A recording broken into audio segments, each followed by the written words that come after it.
A fraude contra credores é menos grave do que a fraude à execução, que é menos grave do que a alienação do bem penhorado. A alienação do bem penhorado é o mais grave de todos. Depois eu tenho a fraude à execução e depois eu tenho a fraude contra credores. Por que isso? A fraude contra credores, ela vai levar à anulação do negócio jurídico. Então imagine o seguinte, imagine que eu sou devedor, eu assumi uma obrigação por um contrato. Depois que eu assumi essa obrigação, eu ainda não estou inadimplente, não existe nenhuma ação contra mim. Mas eu, devedor, eu alieno um patrimônio. E quando eu alieno esse patrimônio, eu me torno insolvente ou aumento a minha insolvência. Veja, eu já tenho uma obrigação que eu tenho que cumprir. Depois que essa obrigação foi realizada, foi surgida, eu alieno um patrimônio. E ao alienar esse patrimônio, eu me torno insolvente. Se o terceiro que adquiriu esse patrimônio tinha conhecimento ou devia ter conhecimento do meu estado de insolvência, agora o meu credor, que não vai ter mais patrimônio para garantia da dívida, ele pode anular o negócio que eu fiz com o terceiro. Então veja, imagine que a ajuiza uma ação contra mim. A faz um contrato comigo e o A vende um bem para mim. Já tem uma obrigação de pagar. Só que o meu pagamento é futuro. Eu ainda não estou inadimplente, ou posso até estar inadimplente. Depois que eu tive a obrigação constituída com A, eu alieno um bem para o B. Eu que vendo um bem para o B. E quando eu vendo esse bem para o B, quando eu faço um negócio jurídico com o B, eu me torno insolvente. E o B que adquiriu tinha a perspectiva de saber do meu estado de insolvência. O que o A pode fazer? O meu credor que agora não tem patrimônio para garantia da dívida dele. Ele pode entrar com uma ação chamada ação pauliana para anular o negócio que eu, devedor, alienante, fiz com o terceiro adquirente. A venda que eu fiz para o C. Quem vai figurar no polo passivo dessa ação pauliana? Eu que vendi o bem e o C que adquiriu. Porque ele sofrerá os efeitos do quê? Da desconstituição do negócio. A ideia da ação pauliana, a ideia da fraude contra credores é desconstituir o meu negócio com o terceiro adquirente. Logo, nós dois estaremos no polo passivo da ação pauliana. Ok? E se eu anulo, se o credor, melhor dizendo, anula, o bem volta para o meu patrimônio. Sai do patrimônio do C que adquiriu e volta para o meu. E aí o A vem e penhora. E agora ele vai responder pela dívida do patrimônio que foi desfeito. Ok? Essa é a ideia da fraude contra credores, uma ideia de direito material, de anulação do negócio jurídico, tem que ter um litisconsórcio passivo. Eu trago tudo isso aqui no nosso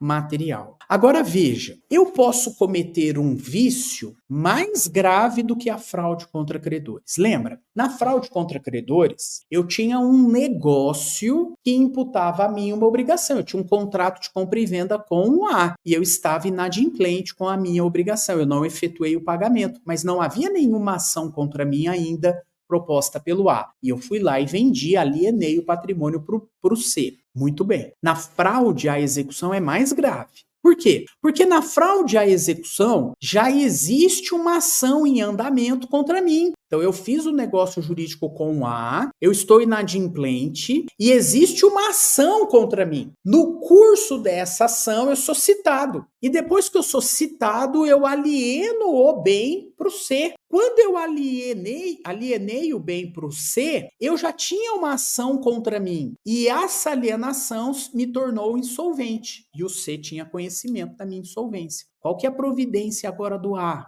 que já tem uma ação ajuizada contra mim? O A, nos próprios autos dessa ação, pode alegar fraude à execução. E aí, se o juiz reconhece a fraude à execução, essa venda que eu fiz para o C, ela não é nula. Nula é fraude contra credores, anulação. Ela é ineficaz. E aí o que vai acontecer? Ela é ineficaz para o A, o autor da ação ou o exequente. E o A vai conseguir penhorar o bem que está com C, aquele bem que eu alienei para ele. E o bem que eu alienei para o C vai responder pela dívida. E o C, professor, que pagou o B devedor? O C que pedala e entra com uma ação de regresso contra o B, o devedor, depois. Ok? Essa é a ideia da fraude à execução. Então, a fraude à execução é mais grave. O efeito é a ineficácia da alienação para o credor. Por quê? Porque a venda do bem, a alienação, eu não vou colocar venda, porque venda é onerosa, né? E a alienação pode ser gratuita também. Então, a alienação onerosa ou gratuita, leia-se venda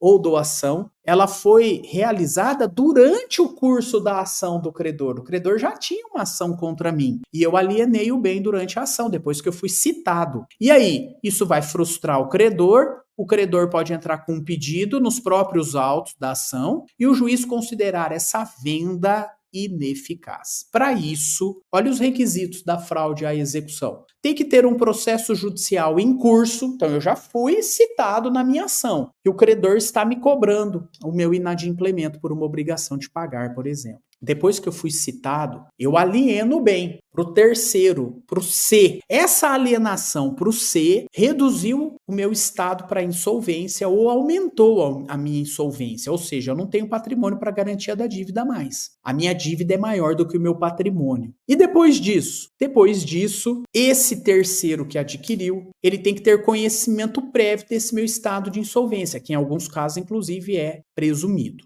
Ok? A ideia inicial é essa. Enquanto a fraude contra credores, menos grave, tem que ter uma ação para desconstituir o negócio e recuperar o patrimônio, na fraude à execução, por ser mais grave, o que vai acontecer na fraude à execução? Depois que eu fui citado, depois que existe uma ação contra mim, eu alieno esse patrimônio para o terceiro e essa alienação ou me torna insolvente ou aumenta a minha insolvência. E esse terceiro tinha ou deveria ter conhecimento do meu estado de insolvência. Qual que é a consequência? Aquele credor que já tem uma ação contra mim, ele nos próprios autos dessa ação vai pedir a ineficácia da venda. E ele vai conseguir penhorar o bem que está na posse ou propriedade do terceiro. E esse bem vai garantir a dívida na ação em que ele ajuizou previamente contra mim, contra o devedor. Mas, professor, e o terceiro que adquiriu o bem? O terceiro que adquiriu o bem vai ter direito de regresso contra o devedor alienante, aquele que vendeu o bem para ele. Ok? Muito bem. São essas as ideias. Agora tem um terceiro vício, que é mais grave ainda. Já existe uma dívida.